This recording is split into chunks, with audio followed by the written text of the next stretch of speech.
Stuart D89 says, that's such a crazy suggestion. Limited motors will never fly like a lower KV motor. All right, Stuart, challenge issued. I'm so tired. Sorry, Stuart, I'm not mad at you. I am, and I start this frustration with myself when I did the 50 hertz versus 500 hertz blind test. And under those test conditions, I couldn't tell the difference between 50 and 500 hertz, and neither could Stinger Swarm.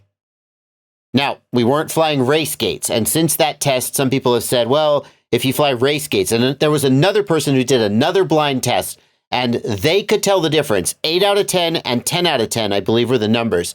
They could tell the difference 8 out of 10 times and 10 out of 10 times between 50 and 500 hertz when flying race gates. So that proves that at least somebody can tell the difference under some conditions. I'm tired.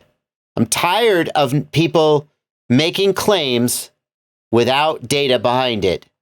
And I feel like a lot of us have gotten sloppy. So, you say that a 25,000 kV motor with a throttle limit is not going to fly anything like a 19,000 kV motor. Prove it. Prove it. Prove it. Set up a test. Do a blind test.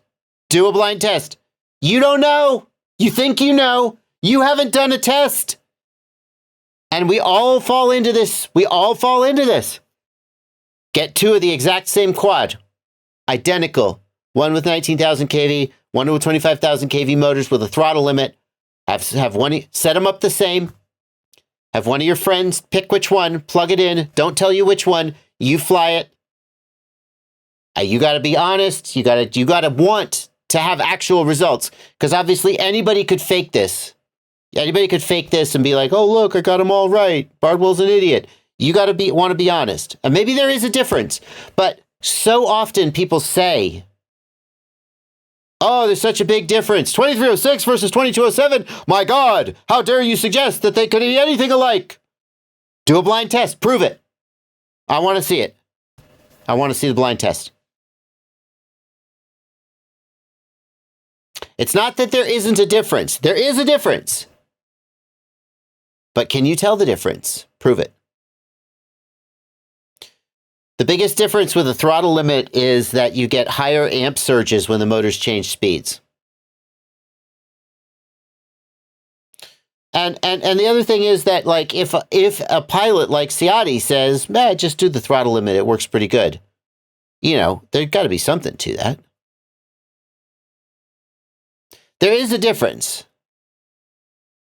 Like, once you get to about 65% throttle limit, I think your chances of desync go up significantly. But my point is this. My point is not that there's no difference, but that that we often claim that we can tell the difference, and we haven't done the work to actually earn the right to make that claim. And I'm not going to say you. I started out talking to you, but we talk about we, because we all do this. If you think that there's such a big difference, do a blind test and see if you can tell the difference. And if you can, then you will have earned the right to make that claim. But if all you've done, like so many of us, is fly and think, no, surely there's a huge difference. If you haven't actually done the test, you haven't earned the right to say that. Do you lose throttle resolution when you put on a throttle limit versus a throttle curve? Yep, you lose some throttle resolution. Can you tell the difference? You think you can, but can you? That's the thing. And I think there's so much I've just been watching. Oh my God, we're 2 minutes to the end of the stream. I've just been watching. I'm not going to pull up the video because it'll take too long. I've been watching this guy. He does these guitar. I just found him. He's been doing these guitar test videos. And he tested the theory that tone wood affects a guitar's tone. This is something that he tested all the things that affect a guitar's tone in an extremely scientific way. And he tested a ton of different variables. And I'm not going to go into details because I only have 1 more minute left till Ciotti starts streaming. But the bottom line is he ended up making a guitar, an electric guitar, with no body.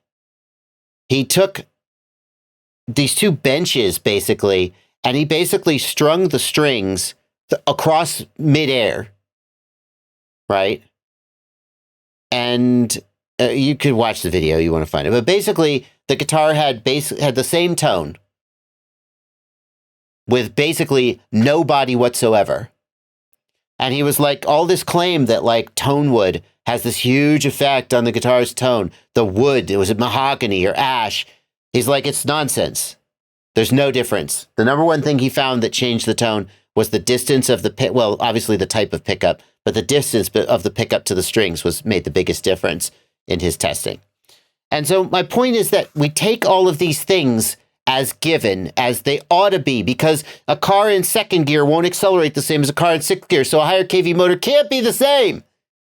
And until you actually do tests, there's so much that you're taking for granted, and you haven't actually earned the right to make that. And I was reminded of that when I did my 50 hertz versus 500 hertz, because I was sure I was really confident, like not 100%, and I couldn't. And I went, well, shoot, what else am I wrong about?